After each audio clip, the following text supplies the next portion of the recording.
नमस्कार दोस्तों, जय श्री कृष्ण। मैं Mahesh quintal advocate, high court, आप सभी का अपने इस वीडियो पर स्वागत करता हूं। दोस्तों, आज हम एक ऐसे विषय के बारे में चर्चा करने वाले हैं जो बहुत महत्वपूर्ण है और जिसके संबंध में अधिकांश लोगों का ये डाउट रहता है। और हमारे क्लाइंट भी जब आते हैं तो हमसे पूछते हैं कि हमारे खिलाफ़ एक झूठा केस, एक झूठी FIR दर्ज कर दी गई है। इसके संबंध में हमारे लिए क्या रिलीफ है, हम क्या कर सकते हैं, कहाँ जा सकते हैं और इसको कहाँ चैलेंज कर सकते हैं। दोस्तों, आज ये सारे डाउट हम क्लियर करने वाले हैं। और अगर आप इस वीडियो को देखेंगे तो आप निश्चिंत हो जाइए कि अगर आपके खिलाफ़ कोई झूठा केस दर्ज किया गया है, झूठी FIR दर्ज करी गई है, तो आप बिल्कुल निश्चिंत हो जाइए। आप बिल्कुल घबराने की आपको बिल्कुल आवश्यकता नहीं है। कानून आपकी पूरी सहायता करेगा। इस कानून की पूरी जानकारी हम आपको देने वाले हैं।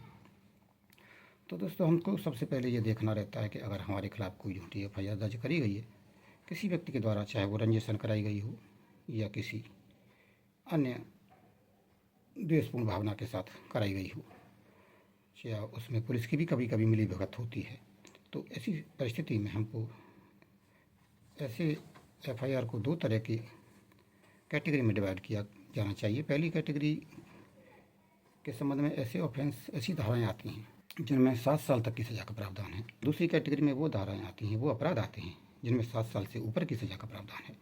तो सबसे पहले दोस्तों, हमको ये देखना रहता है कि जिस अपराध में हमारे खिलाफ़ FIR हुई है, जिस धारा में हमारे खिलाफ़ FIR हुई है, चाहे वो IPC की धाराएं हों और अब जिसको भारतीय न्याय संहिता 2023 का रूप दे दिया गया है उसकी धाराएं हों, तो सबसे पहले हमें देखना रहता है कि ये धाराएं जिनमें FIR हुई है वो उनमें 7 साल से तक की सज़ा का प्रावधान है या 7 साल से ज़्यादा की सज़ा का प्रावधान है। अगर 7 साल से कम की सज़ा का प्रावधान है तो जनरली ऐसे केसों में गिरफ्तारियाँ साधारणतया नहीं होती हैं, किन्हीं विशेष परिस्थितियों को छोड़कर। और धारा 41A CRPC, जो अब वर्तमान में भारतीय नागरिक सुरक्षा संहिता 2023 की धारा 35 कर दी गई है। अब धारा 35 और पुरानी धारा 41 और 41A, जिसमें यह स्पष्ट निर्देश है कि विशेष परिस्थितियों को छोड़कर ऐसी अपराध में गिरफ्तारी से पुलिस अधिकारियों को बचना चाहिए जिनमें 7 साल से कम या 7 साल तक की सज़ा का प्रावधान है। और अगर किसी विशेष परिस्थितियों में, जैसे इस व्यक्ति को, अगर वो व्यक्ति कहीं फरार हो सकता है, उस व्यक्ति को बाद में पुलिस न्यायालय के समक्ष पेश नहीं कर सकती पुलिस, इस तरह का कोई रीज़न है, तो विशेष परिस्थिति जो पुलिस अधिकारियों को नोट करनी पड़ेंगी, लिखित में देनी पड़ेंगी, और तब ऐसी परिस्थितियों में ऐसे अपराधों में भी गिरफ्तार किया जा सकता है। अगर दोस्तों, अगर 7 साल तक की सज़ा का प्रावधान वाली FIR अगर आपके खिलाफ़ हुई है तो सबसे पहले ये आपको देखना होता है कि कहीं ऐसा तो नहीं कि पुलिस के ऊपर कोई ज़्यादा दबाव दे करके, इकोनॉमिक प्रेशर दे करके या किसी अन्य प्रेशर दे करके गिरफ्तारी कराई जा सकती है। तो ऐसी परिस्थिति में आप हाई कोर्ट भी आ सकते हैं। ऐसी परिस्थिति में आप डिस्ट्रिक्ट कोर्ट में एंटीसिपेटरी बेल के लिए अप्लाई कर दें, या अगर कोई ज़्यादा उसमें इंजरी केस नहीं है, अगर कोई इंजरी का प्रावधान उसमें केस नहीं है, इंजरी कोई छोटी मोटी है या कोई गंभीर इंजरी नहीं है, तो आप हाई कोर्ट भी आ सकते हैं अरेस्ट स्टे के लिए, क्रिमिनल रिट में आ सकते हैं आर्टिकल 226 के अंतर्गत। बाद में FIR क्वेश्चन की प्रेयर होती है उसमें, तो वो अलग विषय है कि FIR क्वेश्चन बहुत ही रेयर केस में होती है, परंतु ये एक रिलीफ है, एक आपके लिए अनुतोष है कि आप डायरेक्ट हाई कोर्ट आ सकते हैं। और ऐसे केसों में 7 साल से कम की सज़ा का प्रावधान है। अगर आपको ये लगता है कि नहीं, पुलिस हमको कोई गिरफ्तार नहीं करने वाली, हम पुलिस में पूरा सहयोग करेंगे और पुलिस का गिरफ्तारी करने का कोई आशय नहीं है, तो पुलिस आपको एक 41A का नोटिस देती है। उस नोटिस के आधार पर आपको पुलिस को पूरी जांच में सहयोग करना है, और जांच में आप सहयोग करते रहिए तो पुलिस जनरली आपको गिरफ्तार नहीं करती है। और मगर कभी पुलिस अधिकारी ज़्यादातर ऐसे केसों में गिरफ्तारियाँ आज की परिस्थिति में नहीं कर रही है, क्योंकि इस संबंध में धारा 35 BNSS और धारा 41A दंड प्रक्रिया संहिता में इस प्रावधान के होते हुए भी अलग से सुप्रीम कोर्ट को इस संबंध में गाइडलाइंस जारी करनी पड़ी हैं। सुप्रीम कोर्ट में 2 लैंडमार्क जजमेंट इस संबंध में आए हुए हैं। एक तो अरनेश कुमार का जजमेंट है और एक हाल ही में जो बहुत ही लैंडमार्क जजमेंट है, Satyendra Kumar until versus CBI। उसमें स्पष्ट रूप से ये डायरेक्शन दिया गया है सभी राज्यों के लिए, सभी पुलिस अधिकारियों के लिए ये स्पष्ट निर्देश दिया गया है कि ऐसे अपराधों में आपको गिरफ्तारी से बचना चाहिए, गिरफ्तारी नहीं करनी है विशेष परिस्थिति को छोड़ करके, और वो परिस्थिति लिखित रूप में होनी चाहिए अगर कोई ऐसी परिस्थिति है कि जिसमें गिरफ्तार करना बहुत ज़रूरी है लोग। तो दोस्तों,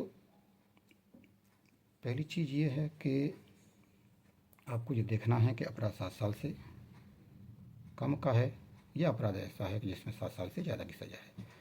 तो इसके लिए आप अगर अपराध 7 साल तक की सज़ा का प्रावधान है उस अपराध के लिए, तो आप सत्येंद्र कुमार अंटल वर्सेस सीबीआई और Avnish Kumar versus state of Bihar, ये दोनों लैंडमार्क जजमेंट हैं, ये दोनों को डिटेल स्टडी आप कर सकते हैं। हाल ही का जजमेंट है सत्येंद्र कुमार अंटल का। मैं आपको इस वीडियो के अंतर्गत आपकी सुगमता के लिए मैं इसको दिखा देता हूँ, आप लोग इसको देख सकते हैं। आप लोग इसमें गाइडलाइंस दी गई हैं, उनको पढ़ भी सकते हैं, वीडियो पॉज करके पढ़ सकते हैं। बहुत ही डिटेल गाइडलाइंस हैं इसमें, और कई डेटों में ये जजमेंट में अलग अलग गाइडलाइन जारी करी गई हैं, अलग अलग क्लैरिफिकेशन आए हुए हैं।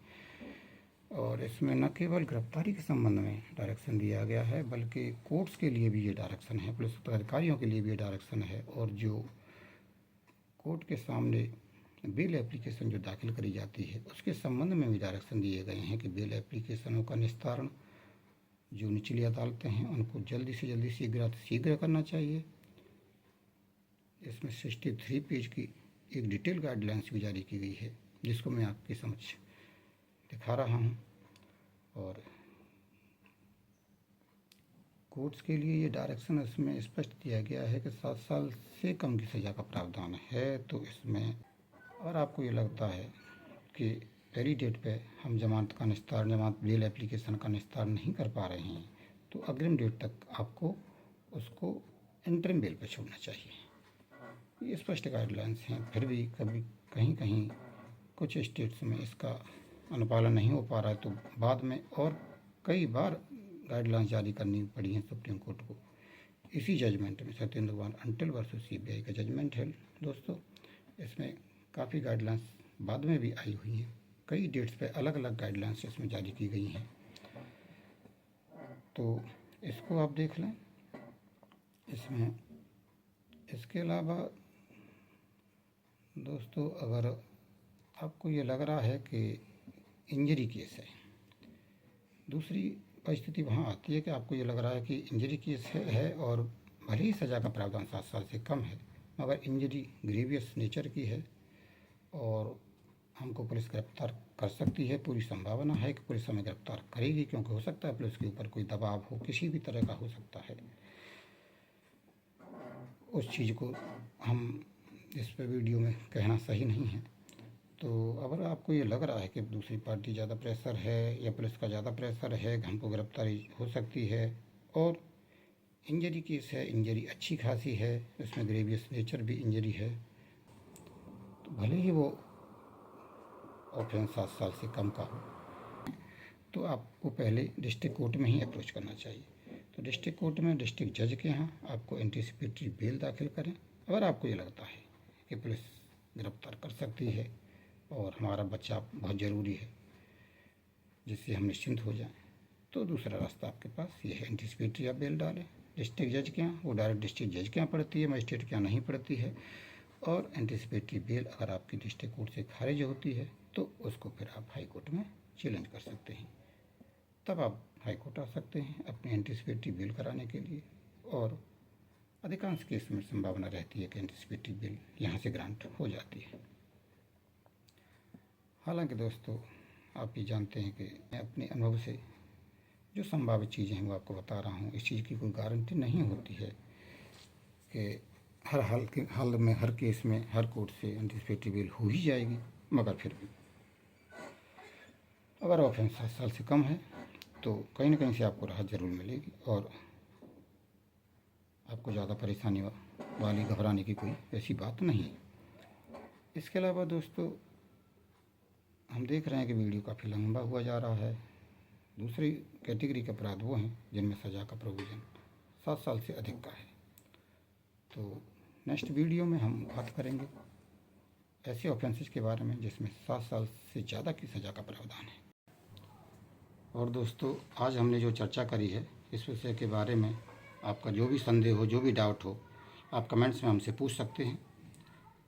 बस दोस्तों इस बात का ध्यान रखना कि जो भी कमेंट्स आए केवल विषय के संबंध में आए, जिस विषय में हमने चर्चा करी है, न कि उससे इतर। तो मिलते हैं नेक्स्ट वीडियो में और आगे इस चर्चा को आगे बढ़ाएंगे।